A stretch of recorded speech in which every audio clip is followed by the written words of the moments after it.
In its first 15 years of existence, Interplay Entertainment went from pipe dream to dominant industry publisher. Under the leadership of their founder Brian Fargo, they made a number of highly successful role-playing games like The Bard's Tale and Wasteland. They leveraged this success to begin a publishing business, beginning with their own battle chess and soon expanding to include titles from other developers, including the very first games of Blizzard and BioWare. By 1998, they were putting out as many games as other powerhouses like Activision or Electronic Arts, both of whom had once been Interplay's publishers. To outsiders, they were the envy of every startup, the handful of kids who built an empire while making games they loved. But even in these heady days, Interplay was standing on thin ice. Publishing is a hugely expensive business and is only profitable if the label produces a number of major hits. Unfortunately, even big sellers like Interplay's own Fallout weren't making up the deficit. And even though their biggest franchise was only just around the corner, it was too late to save Interplay from itself.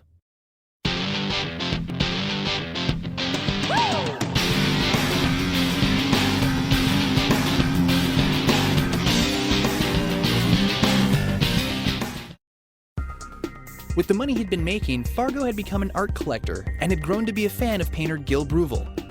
So when Fargo found out that Bruval did 3D computer art as well, something clicked in his head.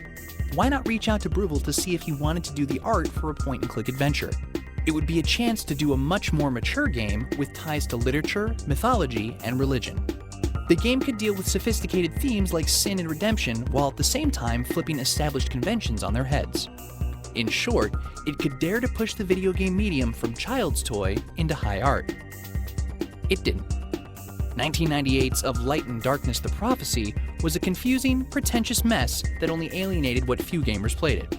Critics said that there were some genuinely good ideas in it and appreciated its attempt to push the medium's boundaries, but none of that could make up for a convoluted story and repetitive gameplay mechanics. Needless to say, it didn't sell very well. Before its release, the game had gone through 2 different developers, hired Hollywood talent to do the voices, and paid for all of Bruval's artwork. In other words, it cost a lot of money, but didn't make a lot of money. It was indicative of Interplay's larger problems. They were reaching too far, trying to do too much with too little to support them. They were genuinely trying to promote innovative content, but it wasn't working. Earlier that same year, they'd published Die by the Sword from a brand new developer called Treyarch. The game employed a rudimentary form of motion control, effectively turning the mouse into the player's sword arm. Move the mouse, swing the sword. Unfortunately, the controls were wonky and the big feature came off as little more than a gimmick. Once again, gambling on something fresh had turned out sour. So it was with all this happening that Interplay finally decided to go public. In retrospect, it probably wasn't the best time for an IPO, but these things take years to set up and once the ball is rolling, it's tough to stop. In June of 1998, Interplay opened up its shares for anyone to buy. They were hoping to raise some desperately needed capital with the IPO. But much like their games, their shares did not sell like expected. Initially hoping to earn $8 to $10 a share, the market closed for the day at $6 per share. Investors had heard about the underperformers and were being cautious. It was the opposite of what Interplay needed. Ironically, only a few months later, Interplay would release a number of hits, including the single biggest success Interplay would ever have.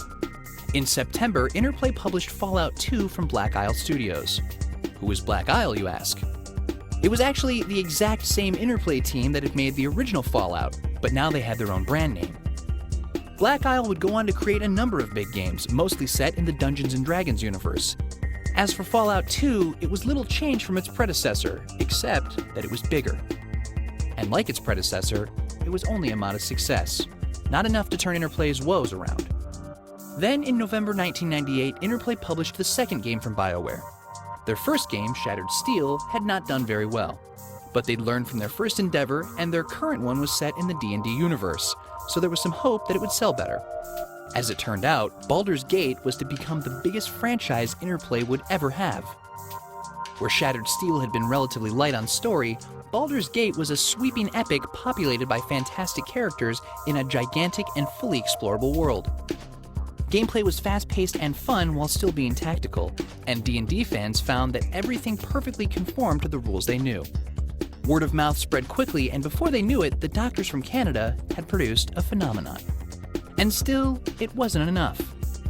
The complex controls of Baldur's Gate couldn't map over to consoles, which meant that Interplay still couldn't penetrate gaming's most profitable sector, which meant that, for all the good Baldur's Gate did, Interplay still had to post a loss for the quarter. And things only went downhill from there. 1999 saw unexpectedly poor performances from Descent 3 and Free Space 2, probably because they were two similar games that released right on top of each other. As if fate had conspired against them, they then published Xatrix Entertainment's gritty crime game, Kingpin, just after the Columbine high school shootings, leading to the game getting pulled from major retailers like Walmart and Best Buy. Interplay also had a few canceled projects and were restructuring the company. Altogether, it meant that they posted an even bigger loss in '99 than they did in '98. The years went by with a few more successful titles, like Baldur's Gate 2 and MDK 2 from BioWare, and Planescape Torment and Icewind Dale from their own Black Isle. But they still published more games that disappointed than did well. Eventually, something had to give. In 1999, the French technology firm Titus Interactive had bought a large amount of stock in Interplay. In 2001, they increased it to a controlling share. Now that Titus made all the decisions and had pumped some cash into Interplay's coffers, it was hoped that things might finally turn around. Instead, it was the beginning of the end. Titus's founder and CEO was Hervé Khan, and once his company had control, he became Interplay's new president. His first act as overlord was to shut down their publishing arm. From then on, Interplay would just be a developer, with Vivendi publishing their games. This kicked them down from industry superpower status. Of course, since they'd been losing money hand over fist as a publisher, it was probably the right move. Unfortunately, Khan did not get along at all with Interplay's founder, Brian Fargo. In January 2002, only a few months after Khan's takeover, Fargo left the company. He'd been effectively excluded from the decision-making process, and he had no urge to be a bystander in his own company.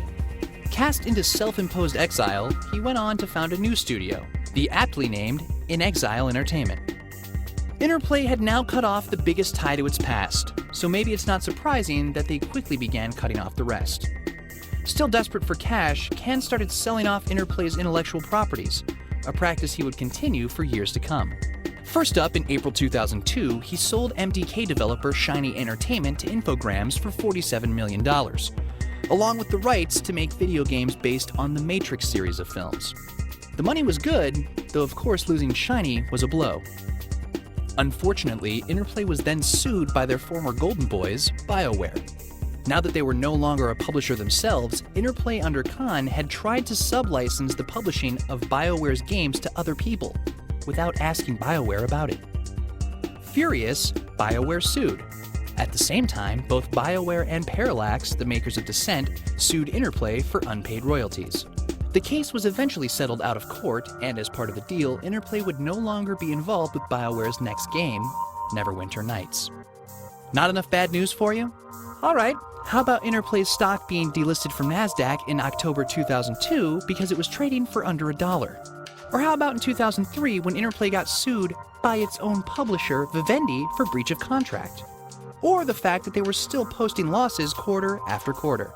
Finally, the inevitable arrived. In December 2003, Interplay shut down Black Isle Studios, its own development house. At the time, the studio had just finished Baldur's Gate Dark Alliance 2 and were currently working on the next Fallout game, codenamed Van Buren.